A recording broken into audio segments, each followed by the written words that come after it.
Peggy 18.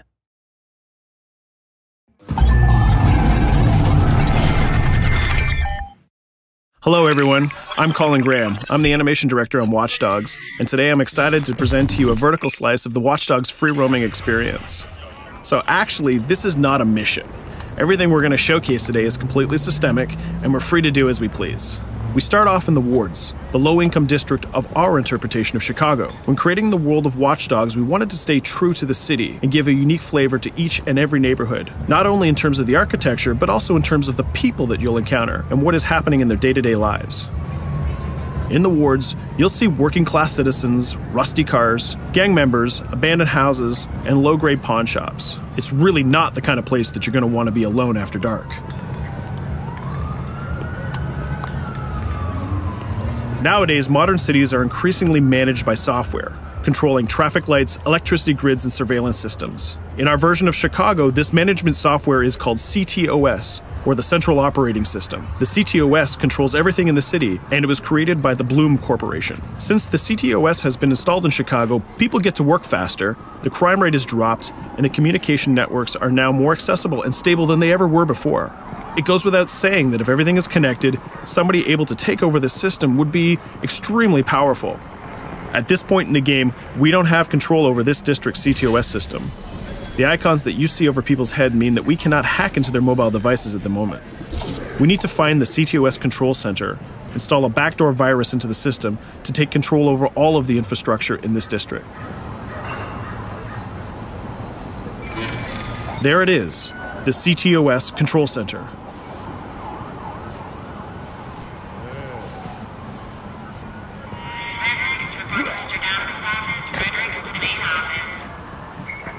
Watch it. You're walking someplace you got no business. It's heavily guarded.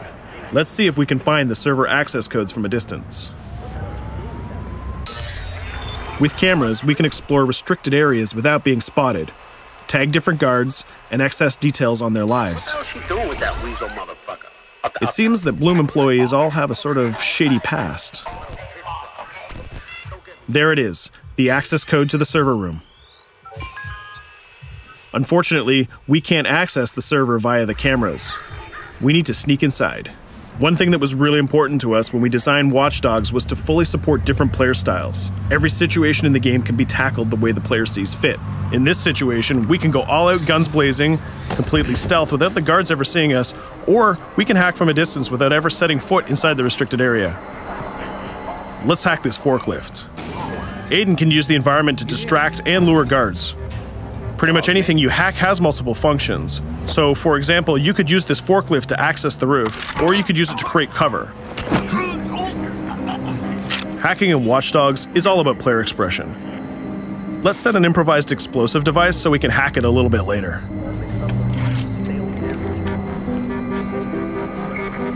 You'll also notice Aiden's low-profile stance. This indicates when the guards are unaware of our presence. We'll try to reach the upper level of the building to see if we can gain a vantage point over our opponents. Everything in the environment can be hacked, so we're going to make some dynamic cover. That's how you spend a day off. Some quality meat. We'll use this forklift to lure the guard towards our IED that we set earlier. Let's see how this plan unfolds. You're working them on.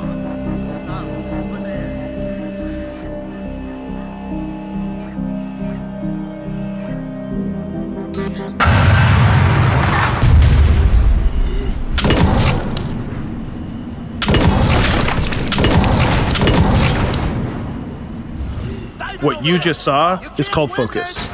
It represents Aiden's analysis capabilities and his quick reflexes. This gives the player more time to combine core game mechanics together, such as shooting, hacking, and driving, in order to handle more complicated situations.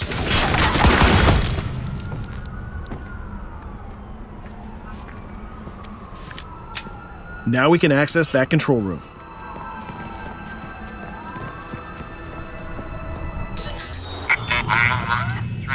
Drop 2, 5.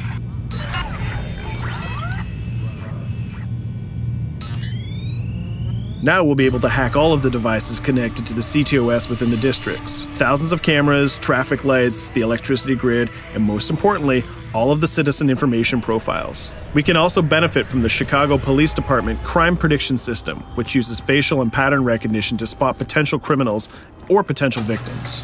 Since this is a pretty rough neighborhood, I'm pretty sure we're going to stumble on some suspected criminal activity pretty soon.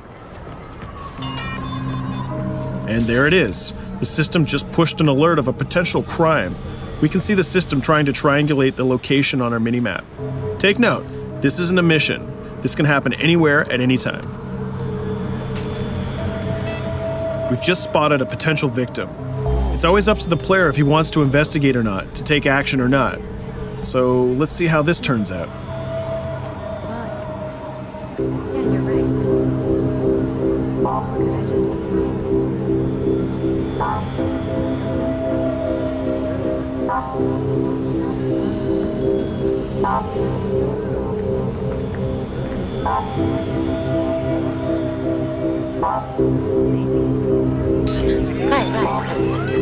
You think you're leaving me? Huh?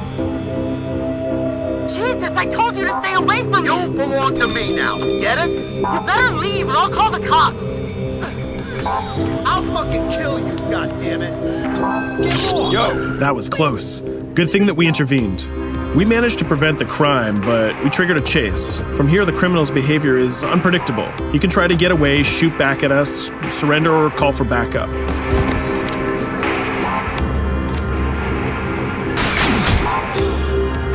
It seems like he decided to get away by car. Let's chase him down. In Watch Dogs, we have a wide variety of vehicles. Each one of them has their own unique properties and handling. Let's see how we can use the CTOS to our advantage to neutralize this criminal and leave the cops to deal with him later.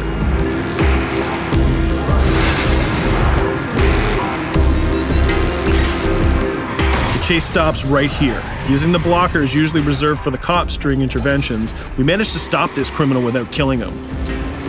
This gives us a reputation bonus. This system is at the core of the Watch Dogs experience. Depending on how we handle different situations in the game, the media and the citizens will have a different perception of our hero, whether he is a true vigilante or a reckless criminal. This will have repercussions throughout the game. Now, let's head for the Loop, the historical district of Chicago, where you're going to find the most iconic buildings in the city.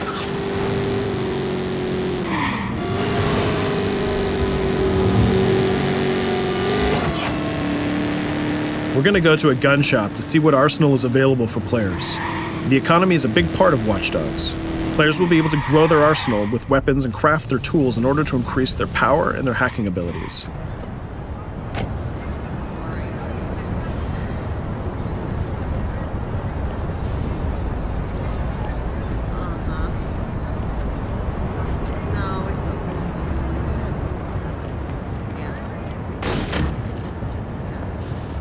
You will find all of the weapons that you would expect in a traditional shooter. Pistols, assault rifles, guns, sniper rifles, and grenade launchers, just to name a few. A lot of bullets were fired in our last encounter with the CTOS guards. Let's stock up on some more ammo. Finding everything.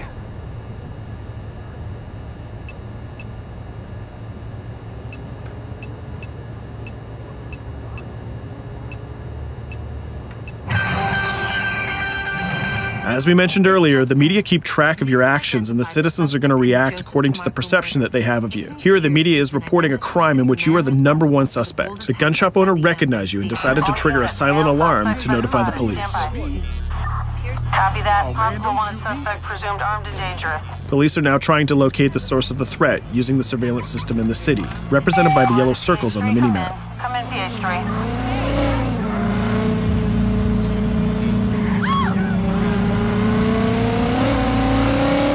Aiden is able to stall their efforts by hacking into their communication systems while avoiding the scanning areas.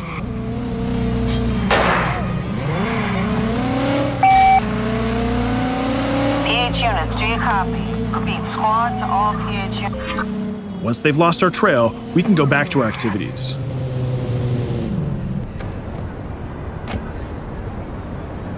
One thing that Bloom did to win over the population of Chicago with the CTOS project was to install free Wi-Fi hotspots throughout the city. Free Wi-Fi is cool, but not very safe with someone like Aiden Pierce around. Hacking into this box is going to give us access to every device that's connected to it. So let's see where that brings us.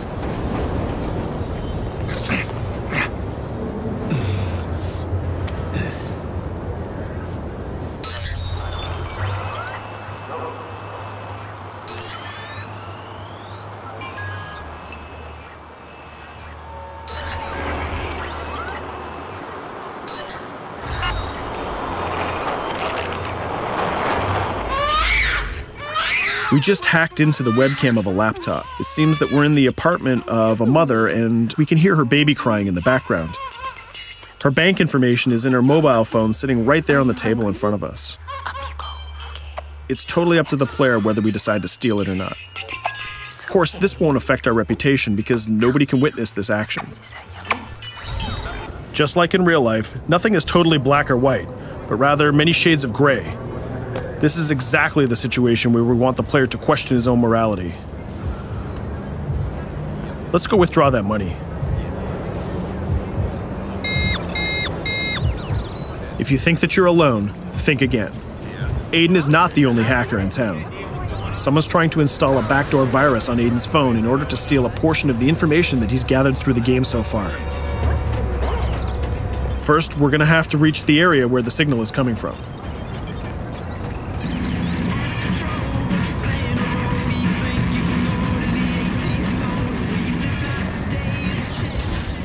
Using our profiler, we're going to try to identify the hacker before the installation finishes.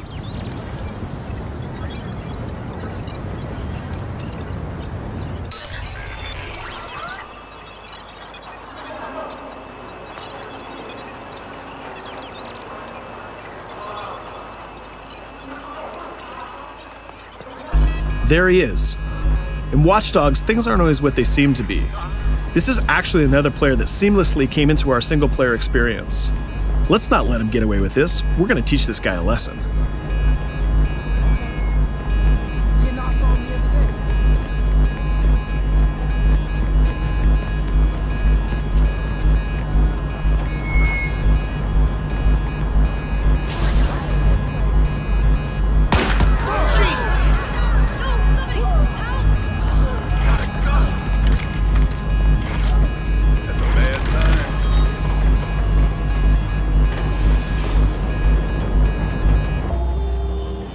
We stopped the hack, but the hacker managed to get away.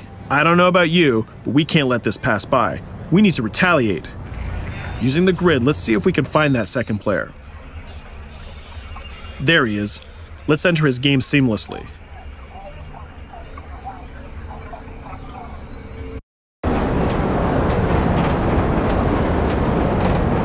The second player is not yet aware of our presence.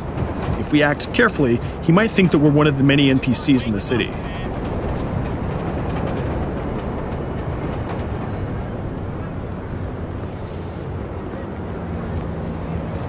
What was that?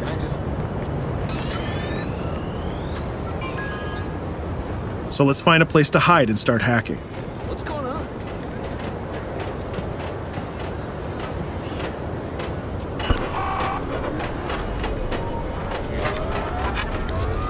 The second player has just been alerted that a breach has occurred on his phone. He's trying to find us using his profiler.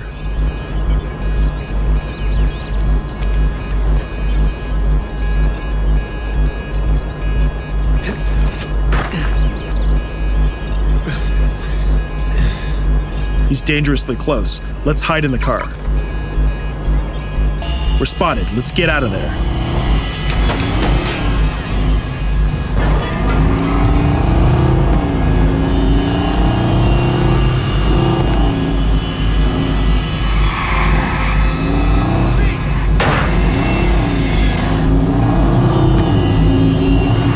Let's set up an ambush right here. By dragging the other player back here into the alley, we make sure that no civilians get hurt during the firefight. We didn't succeed in hacking the second player, but we did get a little bit of revenge. So that's what we have time for today. We hope you enjoyed our quick gameplay session. Stay tuned for more about Watch Dogs.